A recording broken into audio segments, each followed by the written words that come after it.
বন্ধুরা একটা setup ready হয়েছে। তো এখানে আছে 8 ইঞ্চির পোপ বেস। তো তারার মধ্যেই আছে, দাদা বলছে যে রং টং করতে হবে না, নেটও রং করা হয়নি আর বক্স রং করাও হয়নি, ওই তার মধ্যেই দিয়ে দিতে, কিন্তু তার মধ্যেই দিয়ে দিচ্ছি আমি।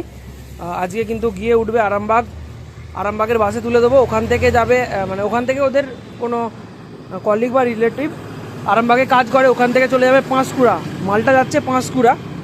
আর ওর সাথে যাচ্ছে কিওয়ানের দুটো 8 ইঞ্চি স্পিকার, এখানে আছে কিওয়ানের দুটো 8 ইঞ্চি স্পিকার। আর এই হচ্ছে একটা 8 ইঞ্চি পপ বেস, এতেই কিন্তু লাগানো থাকবে। আমি হ্যান্ডেল আর সব লাগিয়ে দিচ্ছি, অন্য একজন ডেলিভারি করতে যাচ্ছে আরামবাগ বাসটা, এই চাপাডাঙ্গায় গিয়ে মালটা তোলা হবে। তো দেখো এই হচ্ছে পপ বেসটা, 8 ইঞ্চি পপ বেস, ওপরে টোটাল আছে এলাঙ্কি। আর এখানে আছে 8 ইঞ্চি দুটো স্পিকার কিওয়ান কোম্পানির, এর ভেতরেই কিন্তু লাগিয়ে বাজাবে। আর প্লাস টেস্টিংও তোমাদেরকে পরে দেখাবো, যদি দাদাভাই ভিডিও করে আমায় পাঠায় কেমন বাজছে অবশ্যই তোমাদেরকে জানাবো।